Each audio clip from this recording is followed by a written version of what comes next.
सत श्री अकाल, राम राम, जय हिंद, वंदे मातरम। स्वागत है आप सभी का विशेष डिफेंस एकेडमी बठिंडा में। जैसे कि आप सभी को पता है कि पंजाब पुलिस का एग्ज़ाम नज़दीक आ रहा है, उसके रिगार्डिंग हमने एक क्लास शुरू की थी स्पेशल पॉलिटी की, जिसकी एक क्लास हो चुकी है और जिसकी आज सेकंड क्लास है। जिन बच्चों ने क्लास 1 नहीं देखी, प्लीज़ वो क्लास 1 देखिएगा।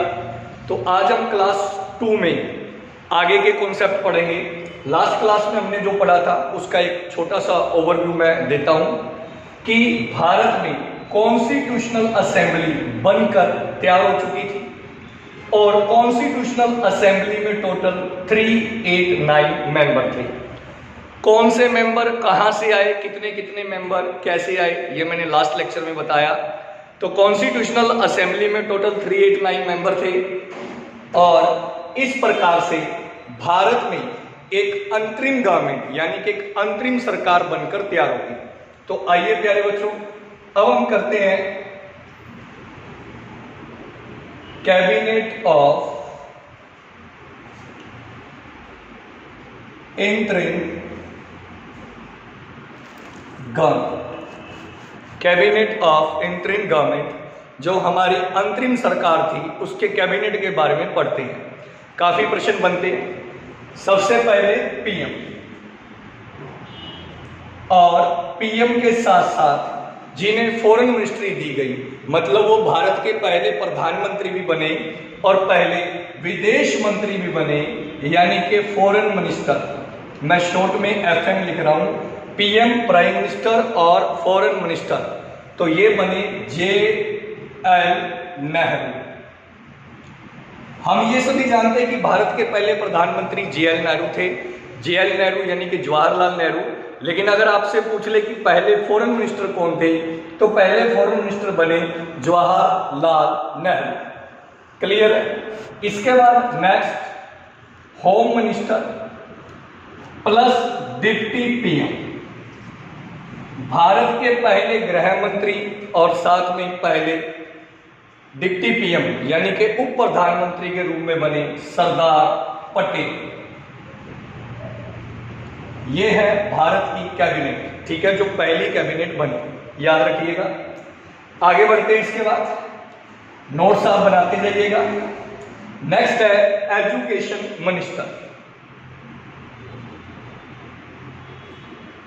Education minister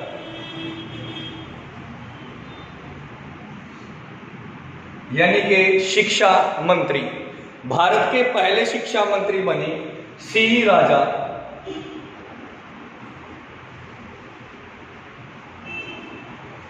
Gopalacharya.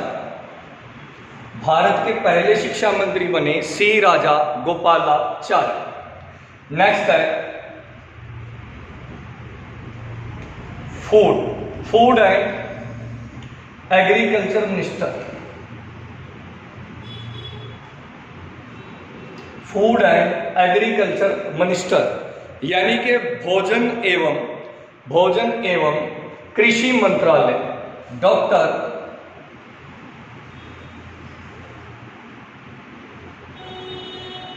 राजेंद्र प्रसाद। यही आगे जाकर बनेंगे भारत के पहले राष्ट्रपति, भारत के पहले जो है राष्ट्रपति यानी कि फर्स्ट प्रेसिडेंट ऑफ इंडिया बनेंगे यही डॉक्टर राजेंद्र प्रसाद। लेकिन उससे पहले ये बने food and agriculture minister. Next defence minister. Defence minister बनाया गया सरदार बलदेव सिंह को।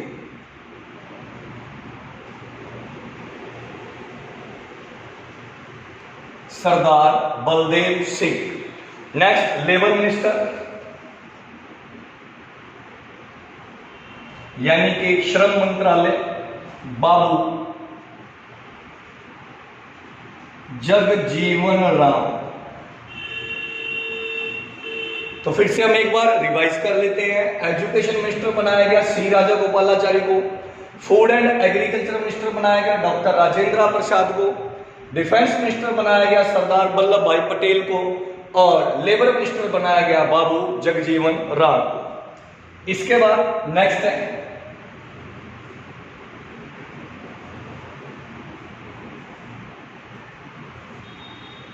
लॉ मिनिस्टर,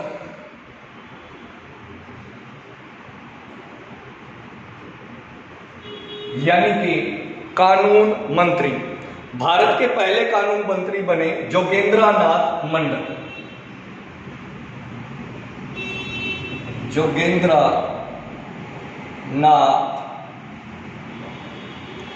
मंडल, तो पहले लॉ मिनिस्टर बने जोगेंद्र नाथ मंडल।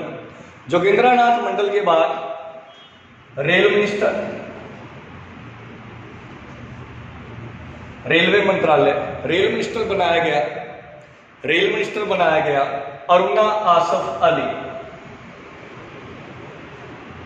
अरुणा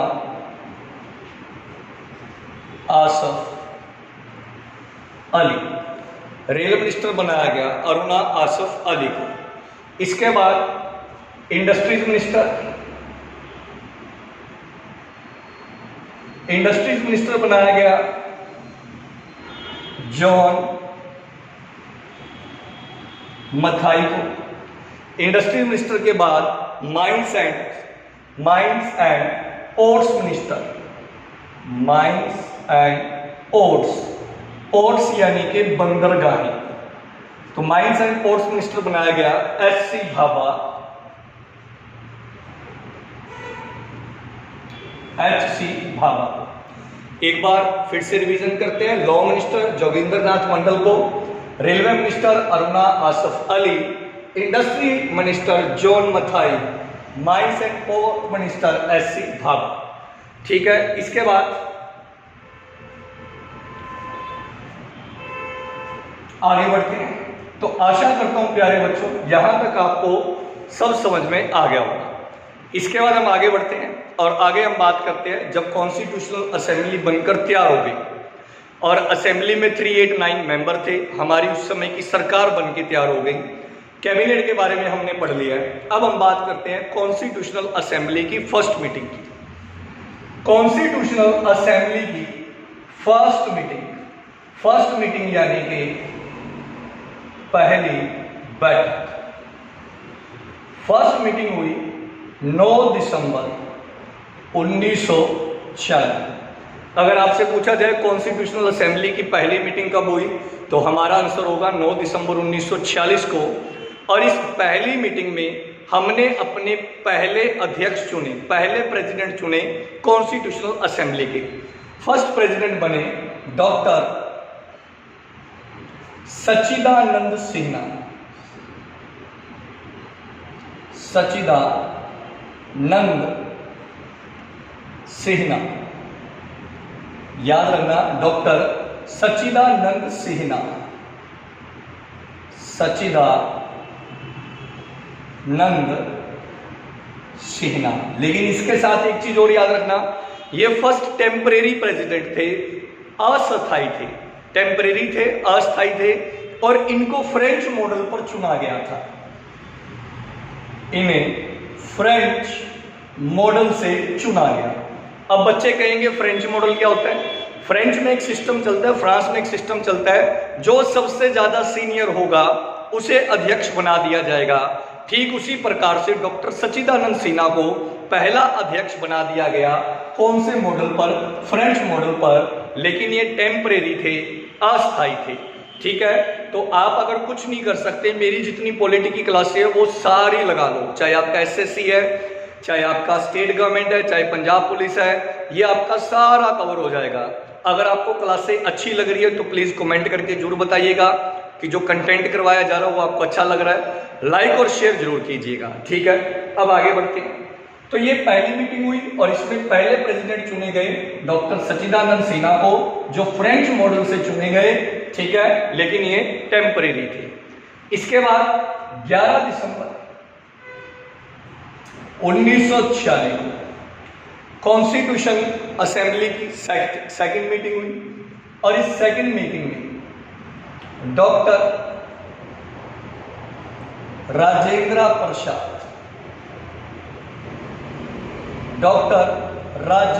प्रसाद को परमानेंट प्रेसिडेंट चुना गया। डॉक्टर राजेंद्र प्रसाद को परमानेंट प्रेसिडेंट चुना गया और डॉक्टर सच्चिदानंद सिन्हा को टेम्परेरी प्रेसिडेंट चुना गया। क्लियर? इसके बाद अगर हम डिप्टी की बात करें, वाइस प्रेसिडेंट की, वीपी लिख रहा हूं शॉर्ट में, वाइस प्रेसिडेंट यानी कि उपाध्यक्ष, तो वाइस प्रेसिडेंट चुने गए एच.सी. मुखर्जी। वाइस प्रेसिडेंट चुने गए एच.सी. मुखर्जी और लीगल एडवाइजर यानी कि कानूनी सलाहकार, लीगल एडवाइजर चुना गया B N. Rao. B N. Rao legal adviser चुना गया बी.एन. राव। दूसरी मीटिंग हुई 11 दिसंबर 1946 को। डॉक्टर राजेंद्र प्रसाद को परमानेंट प्रेसिडेंट चुना गया, वाइस प्रेसिडेंट चुना गया एच.सी. मुखर्जी को और लीगल एडवाइजर चुना गया बी.एन. राव को। आशा करता हूं यहां तक आप सभी को क्लियर होगा। इसके बाद कॉन्स्टिट्यूशनल असेंबली की नेक्स्ट मीटिंग हुई। नेक्स्ट मीटिंग हुई 13 दिसंबर 1946 को। नेक्स्ट मीटिंग हुई 13 दिसंबर 1946 को और इस मीटिंग में कॉन्स्टिट्यूशन की ऑब्जेक्टिव रेजोल्यूशन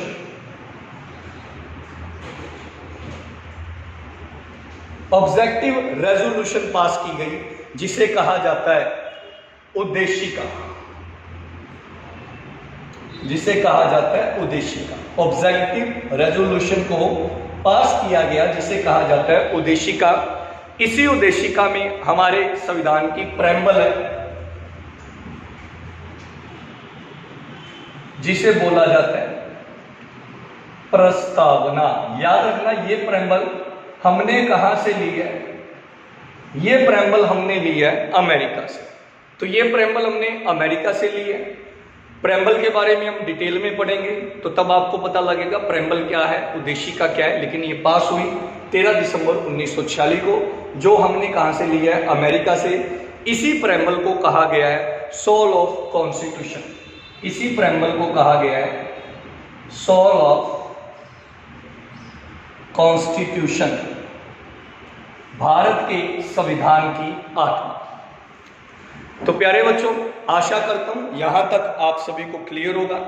अगर आप सभी को क्लियर है तो प्लीज लाइक और शेयर जरूर कर दीजिएगा और अगर वीडियो अच्छी लग रही है तो कमेंट जरूर कीजिएगा, अपना रिव्यू जरूर दीजिएगा कि आपको अगर पॉलिटी करवाई जा रही है तो वो कैसी है। जिन बच्चों ने मेरी पहली क्लास नहीं देखी वो प्लीज पहली क्लास जरूर देखिएगा। हो सकता है पहली क्लास में थोड़ी क्लैरिटी की प्रॉब्लम हो लेकिन आपको पूरा समझ में आएगा। आज हमारी दूसरी क्लास चल रही है स्पेशल पंजाब पुलिस से रिलेटेड। आइए प्यारे बच्चों, इसके बाद हम आगे बढ़ते हैं। इसके बाद 20 फरवरी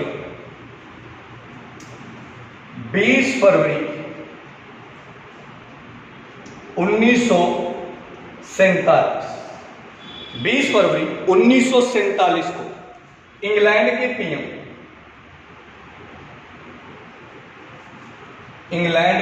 पीएम उस समय इंग्लैंड के पीएम थे क्लाइमेट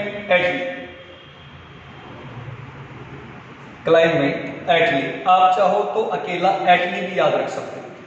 20 फरवरी 1947 को इंग्लैंड के पीएम एटली के द्वारा भारत के स्वतंत्रता की घोषणा की गई, मतलब भारत की आजादी की घोषणा की गई, अनाउंसमेंट की गई।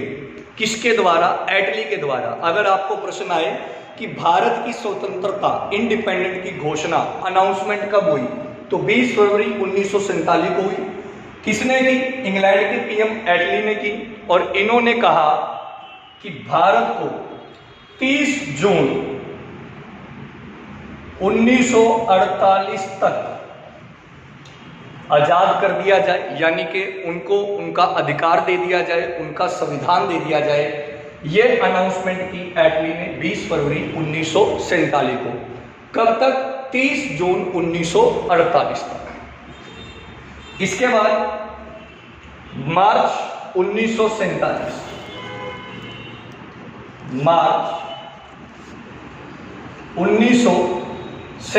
में भारत में एक प्लान आया जिसका नाम था लॉर्ड माउंटबेटन प्लान। अगर आपसे पूछें लॉर्ड माउंटबेटन प्लान कब आया तो मार्च 1947 में आया। लॉर्ड माउंटबेटन भारत के लास्ट वॉइस रॉय थे, इंडिया के लास्ट वॉइस रॉय थे लॉर्ड माउंटबेटन। और लॉर्ड माउंटबेटन प्लान में ये कहा गया कि 2 देश बनाए जाए, मतलब लॉर्ड माउंटबेटन प्लान में ये बात आई कि भारत का बंटवारा किया जाए, एक देश बनाया जाए भारत जिसे हम इंडिया बोलते हैं, और दूसरा देश बनाया जाए पाकिस्तान। इन दोनों का अलग अलग संविधान दिया जाए, अलग अलग एडमिनिस्ट्रेशन दिया जाए। ये सारी बातें कही गई लॉर्ड माउंटबेटन प्लान में, जो मार्च 1947 में आया, जो भारत के लास्ट वॉइस रॉय थे लॉर्ड माउंटबेटन। आजादी की घोषणा 20 फरवरी 1947 को हुई। आशा करता हूं प्यारे बच्चों यहां तक आपको सही समझ में आया होगा। अब इससे आगे बढ़ते हैं।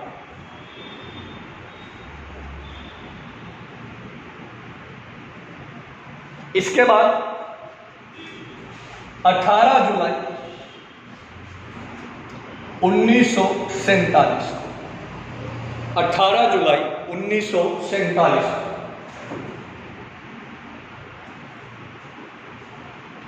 18 जुलाई 1947 इंडियन इंडिपेंडेंट एक्ट लाया गया। इंडियन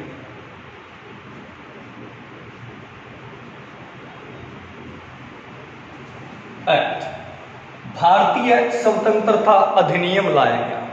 इंडियन इंडिपेंडेंट एक्ट लाया गया 18 जुलाई 1947 को।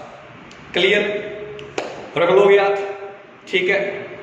तो इंडियन इंडिपेंडेंट एक्ट आया 18 जुलाई 1947 को, और इस एक्ट के आने के बाद भारत की कॉन्स्टिट्यूशनल असेंबली का क्या हुआ? विभाजन। इस एक्ट के बाद भारत की जो कॉन्स्टिट्यूशनल असेंबली बनाई थी उसका विभाजन हुआ। विभाजन यानी कि बंटवारा। बंटवारा क्यों हुआ? क्योंकि अब ये क्लियर हो चुका था एक नया देश बनेगा जिसका नाम था पाकिस्तान। आप सभी को पता है प्यारे बच्चों, टोटल कॉन्स्टिट्यूशनल असेंबली में कितने मेंबर थे? 389, जिनमें से 299 मेंबर कहाँ रहे? इंडिया में रहे, और बाकी के बचे मेंबर 90 वो कहाँ चले गए? पाकिस्तान में। क्यों चले गए? क्योंकि लॉर्ड माउंटबेटन प्लान में ये कहा गया कि 2 देश बनाए जाए। उसके बाद आया इंडिया इंडिपेंडेंट एक्ट, और इंडिया इंडिपेंडेंट एक्ट आने के बाद भारत की जो कॉन्स्टिट्यूशनल असेंबली थी, संविधान सभा थी, वो 2 भागों में बट गई। इंडिया में रहे 299 मेंबर, और पाकिस्तान में चले गए 90 यानी कि 90। इस घटना के बाद एक कमेटी बनाई गई जिसका नाम रखा गया ड्राफ्टिंग कमेटी। ड्राफ्टिंग कमेटी, जिसे हिंदी में कहा जाता है प्रारूप समिति, और पंजाबी में कहा जाता है खरड़ा कमेटी। तो भारतीय जब संविधान बना उसमें बहुत सारी कमेटियां थी, हम सभी का डिस्कशन करेंगे, लेकिन जो सबसे मेन कमेटी थी वो थी खरड़ा कमेटी यानी कि ड्राफ्टिंग कमेटी। ड्राफ्टिंग कमेटी बनी 29 अगस्त 1947 को। ड्राफ्टिंग कमेटी बनी 29 अगस्त 1947 को, और इस कमेटी में टोटल 7 मेंबर थे। इस कमेटी में टोटल 7 मेंबर थे, और इस कमेटी के प्रेसिडेंट थे डॉक्टर भीमराव अंबेडकर। डॉक्टर भीमराव अंबेडकर इस कमेटी के प्रेसिडेंट थे। डॉक्टर भीमराव अंबेडकर को कहा जाता है father of Indian constitution. Father of Indian constitution बोला जाता है डॉक्टर भीमराव अंबेडकर को। आशा करता हूं यहां तक आप सभी को समझ में आया होगा। आशा करता हूं आप सभी को यहां तक समझ में आया होगा। फादर ऑफ इंडियन कॉन्स्टिट्यूशन कहा जाता है डॉक्टर भीमराव अंबेडकर, जो इस कमेटी के क्या थे, प्रेसिडेंट। टोटल कितने मेंबर थे इस कमेटी में? टोटल 7। बाकी 6 मेंबर की भी हम डिटेल करते हैं, कौन कौन इस कमेटी के सदस्य थे। इनमें एक नाम आएगा आपके सामने, डीपी खेतान।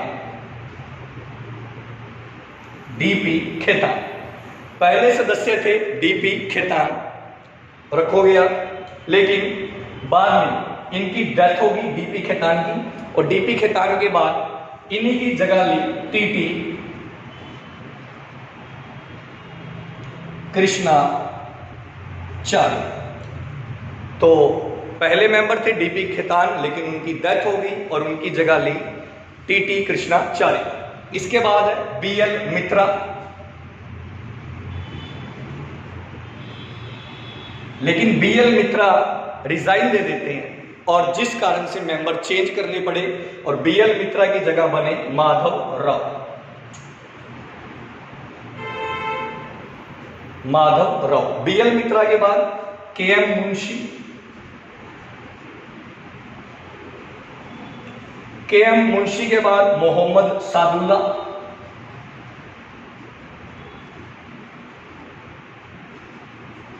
मोहम्मद सादुल्ला। मोहम्मद सादुल्ला के बाद गोपाल स्वामी अयंगर,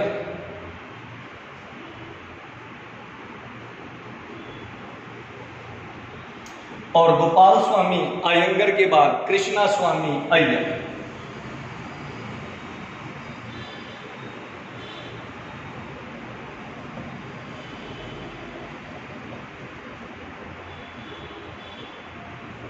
कृष्णा स्वामी अय्यर। तो ये 6 सदस्य, 6 मेंबर हैं। नोट्स बनाते जाइएगा। आपको इसके अलावा कुछ करने की आवश्यकता नहीं है अगर आप कंप्लीट क्लासेस लगा लेते हो। प्रेसिडेंट डॉक्टर भीमराव अंबेडकर, जिन्हें बोला जाता है फादर ऑफ इंडियन कॉन्स्टिट्यूशन। उसके बाद डीपी खेतान, उनकी डेथ हो गई और उनकी जगह आई टीटी कृष्णाचार्य। उसके बाद बीएल मित्रा, उन्होंने रिजाइन दे दिया। फिर आए माधव राव, फिर केएम मुंशी, जिनका पूरा नाम है कन्हैया लाल मणिकलाल मुंशी, फिर मोहम्मद सादुल्ला, गोपाल स्वामी अयंगर और कृष्णा स्वामी अय्यर। तो आशा करता हूं यहां तक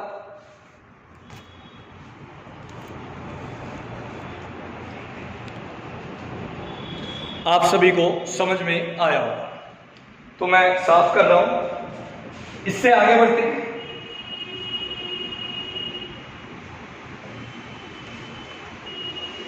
इससे आगे हम बात करेंगे भारतीय संविधान में जो अदर कमेटी बनी, उनके चेयरमैन कौन कौन थे, कौन कौन सी कमेटी बनी और अदर कमेटी। तो ड्राफ्टिंग कमेटी के बाद बनी union power committee. Union power committee के चेयरमैन थे जेएल नेहरू। जेएल नेहरू यानी कि जवाहरलाल नेहरू। इसके बाद यूनियन कॉन्स्टिट्यूशन कमेटी,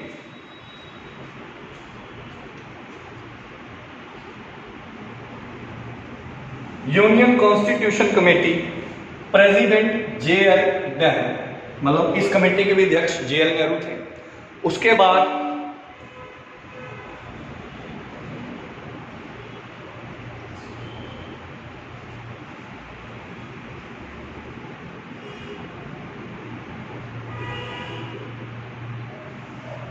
यानी कि प्रांतीय समिति, इसके चेयरमैन थे Sardar Patel.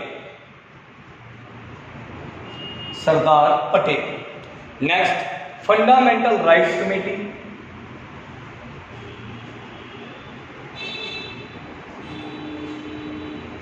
Fundamental right committee के भी चेयरमैन थे सरदार पटेल। फंडामेंटल राइट को पूरा डिटेल से पढ़ेंगे। स्टार्टिंग में 7 फंडामेंटल राइट थे, जिनमें एक खत्म कर दिया गया, right to property. Fundamental right भी हमने कहां से लिए हैं? अमेरिका से। नोट कर लीजिएगा ताकि रब करके मैं नेक्स्ट कमेटियां लिखूं। और आपको ये वीडियो कैसी लग रही है प्लीज कमेंट करके जरूर बताइएगा। आज को आपको जो इस वीडियो में करवाया गया क्या समझ में आया? मेरी ये क्लास 2 है। डेली राइट 8 बजे आपको पॉलिटी की क्लास मिलेगी विशेष डिफेंस एकेडमी के चैनल पर। चैनल को लाइक, सब्सक्राइब और शेयर जरूर कीजिएगा। डेली 8 बजे आपको जो है क्लास मिलेगी। और अभी तक जिन बच्चों ने टेलीग्राम ग्रुप ज्वाइन नहीं किया वो ज्वाइन कीजिए माय टेलीग्राम ग्रुप विशेषदीप जी के क्लासेस। इसमें आपको कंप्लीट नोट्स मिलेंगे पॉलिटी के, जीके के, मैथ के, रीजनिंग के। तो जल्दी से जल्दी जिन बच्चों ने अभी ज्वाइन नहीं किया प्लीज वो इसे ज्वाइन कीजिएगा। आइए बच्चों आगे बढ़ते हैं। नेक्स्ट है माइनॉरिटी कमेटी।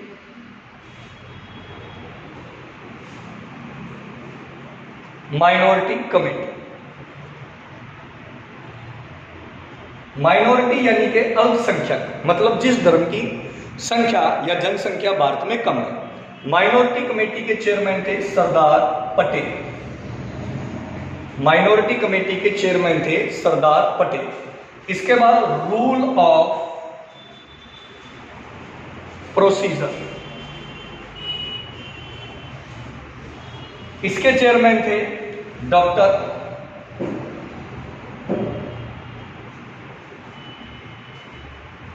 राजेंद्र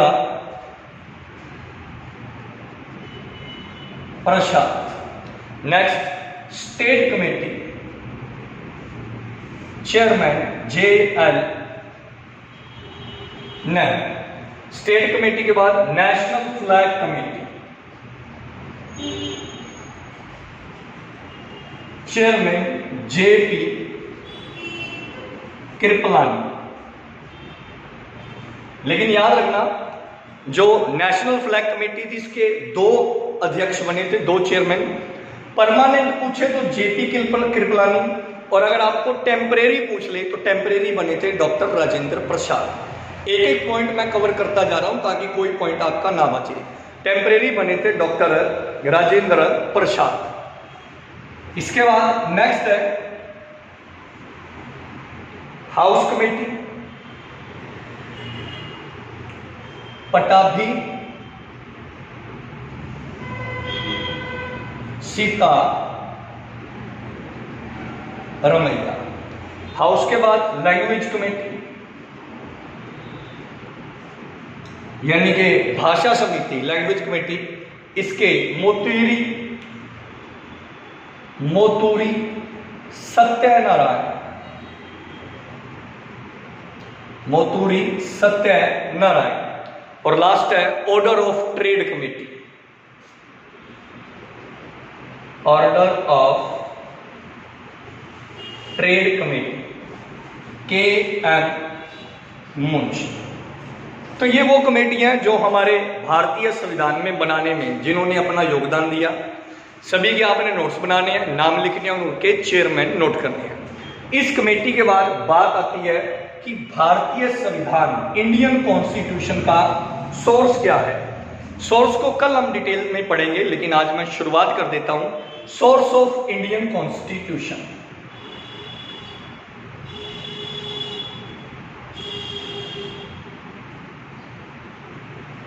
भारतीय संविधान के स्रोत, भारतीय संविधान के स्रोत। तो भारतीय जो संविधान है उसका जो सोर्स है वो 10 देशों से लिया गया, मतलब 10 देशों से हमारा संविधान लिया गया है। इसीलिए भारतीय संविधान को उधारों का थैला कहा जाता है। भारतीय संविधान को उधारों का थैला कहा जाता है। आइए प्यारे बच्चों नोट करते हैं कौन कौन से देश हैं। पहला अमेरिका, इंग्लैंड, रशिया जिसे उस टाइम में USSR कहा जाता था, कनाडा और फ्रांस। ये 5 देश हो गए, नोट कर लो। इनके बाद आगे बढ़ते हैं।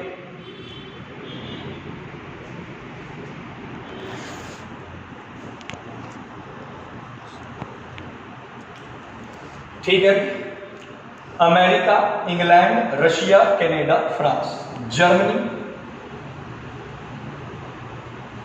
Japan, Australia, Germany, Japan, Australia, 1 2 3 4 5 6 7 8। इसके बाद आयरलैंड, और आयरलैंड के बाद साउथ अफ्रीका। तो टोटल कितने देश हो गए? 10। इन 10 देशों से हमारा संविधान लिया गया है। America, England, Russia, Canada, France, Germany, Japan, Australia, Ireland और साउथ अफ्रीका।